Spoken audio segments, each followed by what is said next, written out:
ነበር። ሉኬን ያን ቦታ ይዞ እስከ 12 ሰዓት ያን ቦታው ህዝቡ እየሸሸ ቦታ እየያዘ ሄዷል። ከዛ ሁሉም ቦታ ከተቆጣጠረ በኋላ ከባድ መሳሪያ ወደ ህዝቡ ጋር እየወረወረ ነው። መወርወር ጀምሮ 12 ሰዓት አካባቢ ነው። ከባድ መሳሪያ ስሉኝ እንደው ምን አይነት መሳሪያዎች ናቸው የተወረወሩት? አሁን ድምፅ አብዛኛው ህዝብ የሚያረጋግጡት ድምፅ ነው።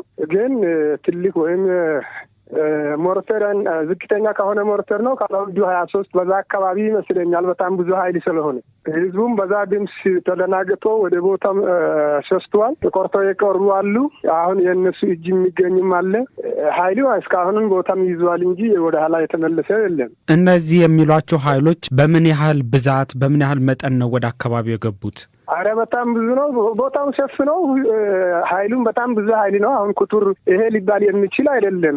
ግንባሩ በጣም የእንትናው የቀበሌ ስፋቱ በጣም ብዙ ነው። ብዙ መንደሮችን ይዟል።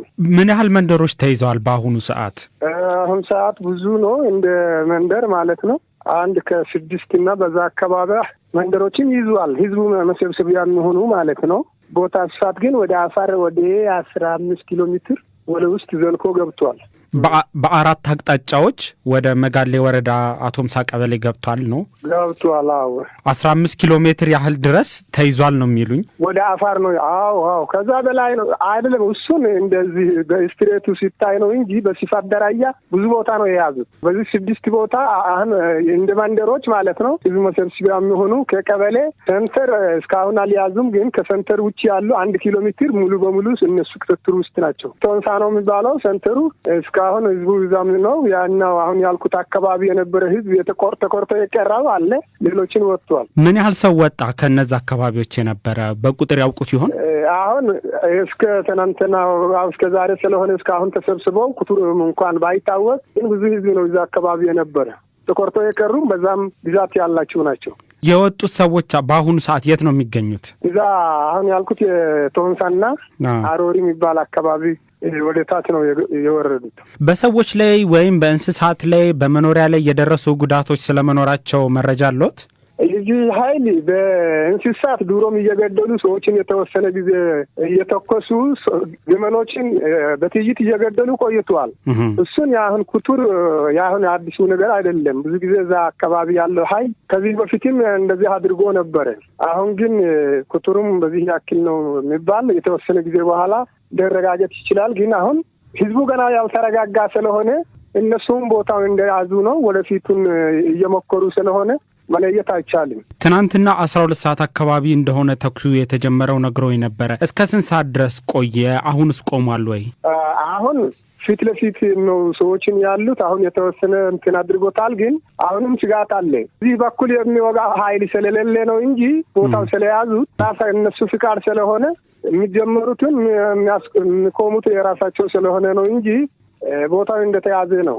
በእናንተ በኩል እንደው የክልሉ መንግስትም ትናንትና ምሽት ላይ ባወጣው መግለጫ ራሱን ከሚደርስበት ጥቃት ራሱን የመከላከል እርምጃ ሊወስድ እንደሚችል አስጠንቅቆ ነበረ። በክልሉ መንግስት ወይም በሌሎች የፌዴራል የጸጥታ ኃይሎች በኩል ወደ አካባቢው የመሰማራት ጥያቄ አቅርባችኋል እናንተ ወይስ የተደረገስ እንቅስቃሴ አለ?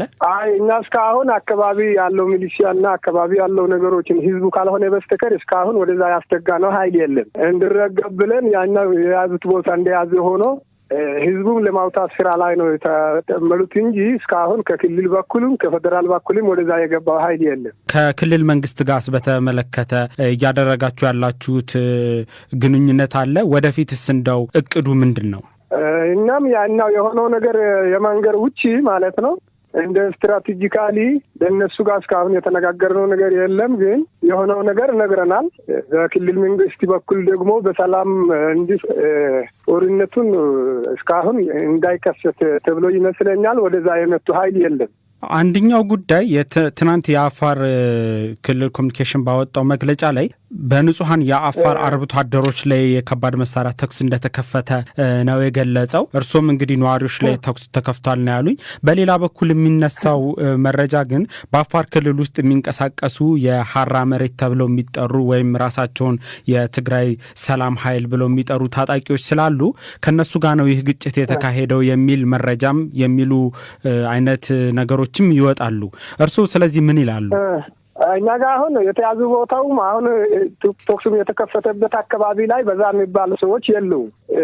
አሁን የሐራ መሬት ብቻ ሳይሆን ከዚህ በፊትም ያኛው የቶንሰ ቀበሌ 3 መንደሮችን አካተለው ቆይቷል። ከዚህ በፊት እንደዛ አይነት በልጎም ያለው ለጊዜው ለስትራቴጂካሊ እነሱ የሚፈለጉበት የመረጃ ከሚሆን ሌላ ቶንኮሳ ካልሆነ በስተቀር ያን ሊባል የሚችል ነገር አይደለም። ከዚህ በፊትም እነሱም ያኛው እንቅስቃሴ ሳይኖር በነበረበት ጊዜው ታስታውስ ከሆነ ተካትሎ ነበር። በዛም 3 መንደር ህዝቡ ተፈራቃይ ሆኖ ነው እስካሁን የነበረው። የምክንያት መሰለክ ካልሆነ በስተቀር እንደዛ አይነት እንትናም የለንም እኛ አካባቢ። ቢቢሲ በአፋር ክልል መንግስት የቀረበውን ክስ በተመለከተ ለትግራይ ክልል ሰላምና ጸጥታ ቢሮ የጸጥታ ዘርፍ ኃላፊ ለሆኑት ብርጋዴር ጀነራል ተክላይ ኪዳኔ ጥያቄ አቅርቧል። የጸጥታ ዘርፍ ኃላፊው አፋር ገብተን የተቆጣጠርነው አንድም ቦታ የለም ሲሉ በትግራይ ኃይሎች ላይ የቀረበውን ክስ አስተባብለዋል።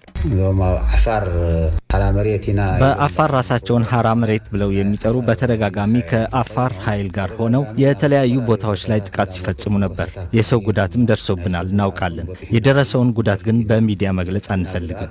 ራስን ለመከላከል ካለንበት ተነስተን እርምጃ መውሰድ እንችላለን፣ ግን አላደረግነውም። ባለንበት ሆነን ራሳችንን ከመከላከል ውጪ የተቆጣጠርነው የሄድንበት ቦታም የለም። የፕሪቶሪያው ስምምነት ፈርሷል እስካልተባለ ድረስ እሱን አክብረን መቀጠል ነው የምንፈልገው። ለሌላ ጣልቃ ገብነት የሚሆን ቀዳዳ ማግኘት እንችል ይሆን በሚል ተስፋ ካልሆነ በቀር አዲስ የተፈጠረ ነገር የለም። ለሌላ ጣልቃ ገብነት የሚሆን ቀዳዳ ማግኘት እንችል ይሆን በሚል ተስፋ ካልሆነ በቀር አዲስ የተፈጠረ ነገር የለም። ምንም አዲስ ነገር ተፈጠረ የለም።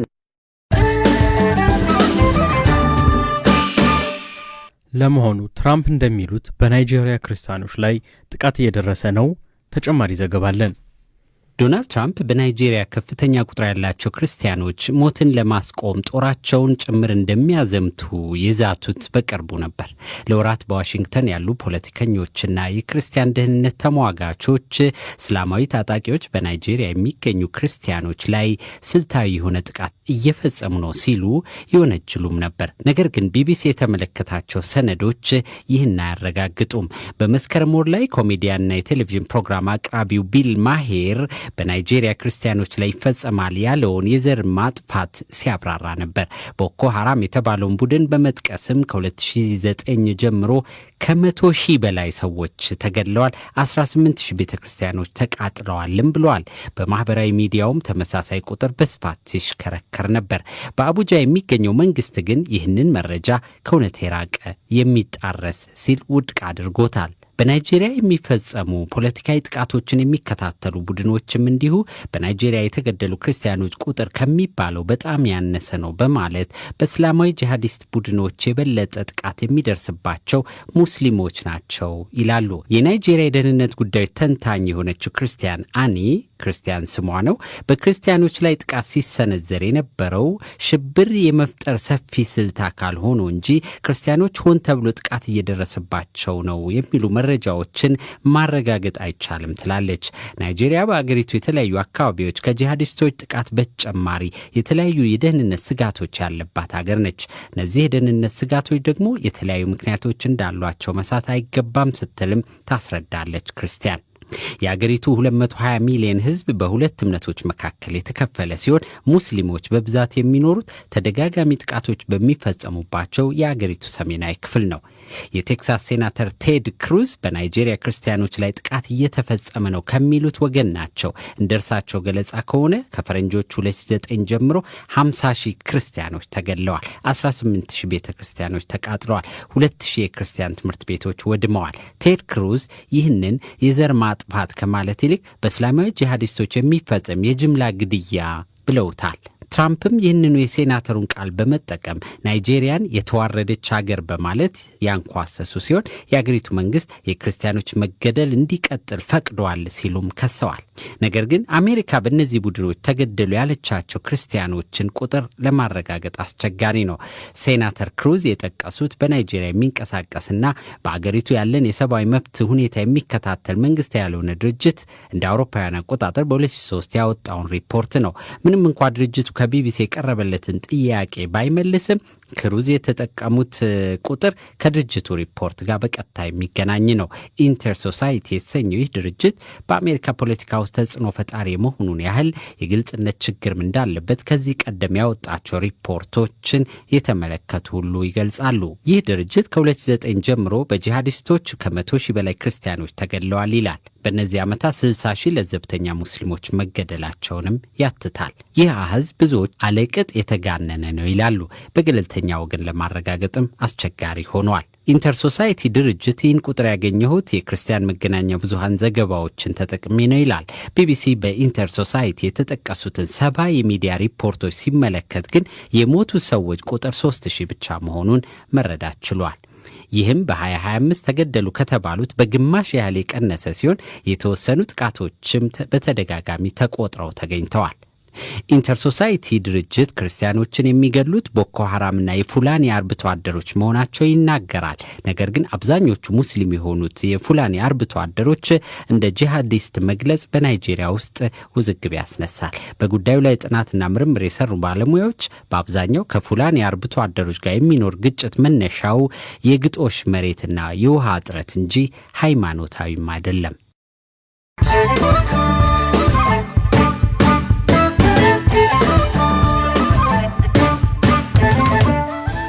ወደ አጭር ዜናዎች እናልፋለን። የብሪታንያ ፖሊስ ባለፈው ሳምንት በስህተት የተለቀቁ 2 እስረኞችን እየፈለገ ነው። በወሲባዊ ጥቃት ጥፋተኛ የተባለው አልጄሪያዊ ኢብራሂም ካደር ሸሪፍ እና በማጭበርበር ወንጀል የታሰረው ዊሊያም ስሚዝ በቀናት ልዩነት ከእስር ቤት በስህተት ተለቀዋል።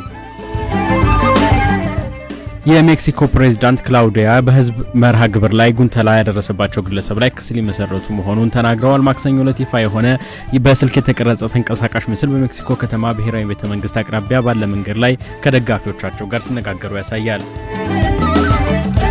በሩሲያና ዩክሬን ጦርነት ቅጥረኛ ወታደራዊ ኃይሎችን ከተቀላቀሉ 17 ዜጎቹ የአደጋ ጊዜ ጥሪ እንደደረሰው የደቡብ አፍሪካ መንግስት አስታወቀ። ከ20 እስከ 39 ዓመት ይሆናሉ የተባሉት ደቡብ አፍሪካውያን በዩክሬን ጦርነት ክፉኛ በተጎዳው ክልል ይገኛሉ ተብሏል። ዜናዎቹ እነዚህ ነበሩ።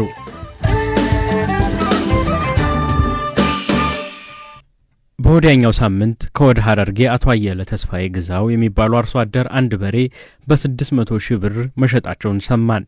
ዋጋው አስገርሞን በሬውን አደልበው ወደ ሸጡትና በምዕራብ ሐረርጌ ዞን ጉባ ቆርቻ ወረዳ ጃርጃሬ መንደር ውስጥ ወደሚኖሩት አቶ አየለ ጋር ደወልን። ያነጋገራቸው ባልደረባችን ማቲ ኦላና ነው። አርሶ አደር ነው። ሰሞኑን በሬ አደልበው በትልቅ ዋጋ ሽጠዋል የሚል ሰማው። እስቲ መቼ ነበር? ቅዳሜ ዕለት የሸጡት። ስንት ነው የሸጡት?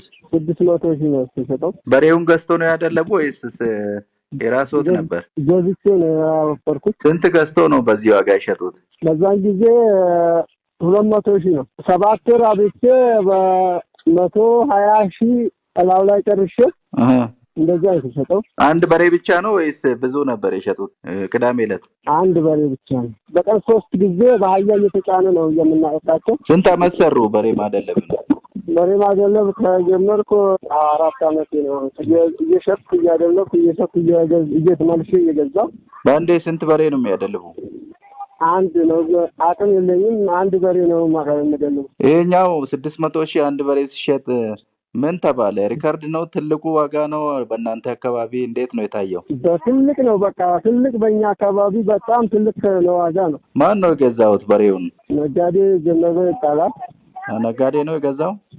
አዎ ነጋዴ። ነጋዴ ወደ ስጋ ቤት አትርፎ የሚሸጥ ማለት ነው? አዎ ይጭናል። አዲስ አበባ ይጭናል። ምን ተባለ አካባቢው ላይ በዚህ ዋጋ በሬ በ600 ሺህ ሲሸጥ? በጣም ነው ደስ ያላቸው። ወደ ስኛ የምናበላና እንደዚህ እንሸጣለን እያሉ በጣም ሞራን እየደገፉ ነው ያሉት። ምንድን ነው የሚመግቡት በሬውን ሲያደልቡ? ምግብ ሁሉን አይነት ነው ምግብ፣ ተቅጠል አይነትም፣ ሳርን፣ በቆሎ፣ ዱቄት ተፍርሽካ ጋር ይባለና ይተጠበቅና ይሰጣል። 600 ሺህ የሸጡትን በሬ ምን ያህል ጊዜ ነው ያበሉት? 7 ወር ነው። ወደፊት ምን አሰቡ? እቅዶ ምንድን ነው? አሁን በዚህ በ200 ሺህ ገዝተው አሁን በትልቅ ዋጋ ነው የሸጡትና ወደፊት እቅዶ ምንድን ነው? እቅዴ በጣም አሁን ደግሞ ከዚህ በላይ እሸጣለሁ ብዬ ነው እቅዴ። መንገዳችን ተተወጣልን። በጣም ከዚህም በላይ የሚያልፍ በሬ ገዝቼ ላስር ነው ፍላጎት። አሁን የት ነው የሸጡት? ገበያው የት ነበር የሸጡት በሬውን? በዴሳ ገበያ ነው። በዴሳ በመኪና ጭነው ነው እዛ የወሰዱት? አዎ ከእኛ መኪና መንገድ ለመግባት ከምሽቱ 2 ሰዓት አስነስቼ 12 ሰዓት ጠዋት ሲነጋ ያው የማንከባለል ኃይል ተጋራው ላይ በግድ ነው ያወረነው። መንገድ የለንም። 6 ሰው ፈልጌ ጊዛ በ6 ሰው አጅቤ እንደዚህ እየገፋን በገደሉ ላይ ያወረነው። በሬው አሁን በጣም የደለበ ነውና እንዴት ስንት ሰዓት ነው የፈጀበት ወደ ገበያው ጋር ለማድረስ? እዚህው ጋር ቅርብ መንገድ ነው። 1 ሰዓት መንገድ ማትፈጅ በመንገድ 10 ሰዓት ሙሉ ነው ሲሄድ ያደርኩት። 2 ሰዓት ከነስቼ ጠዋት ሲራራ ለመውረድ ጠዋት ሲናጋ ሲራራ ገባ በሬ ለሊቱም ሙሉ ሲነዱ ነው። ከዛ በኋላ መኪና ቀርጬ በ10 ሺህ ነው የተጫነው ወደ በቲሳ ገበያው ላይ። ረጅም ሰዓት ስለተነዳ ረጅም ሰዓት ሲቆይ በቃ ሞተብኝ ብዬ በጣም ደንግጬ ነበር። እግዚአብሔር የተመሰገነ ይሁን። በሬውን ገበያ ላይ ፈጣሪ ያዋለልኝ።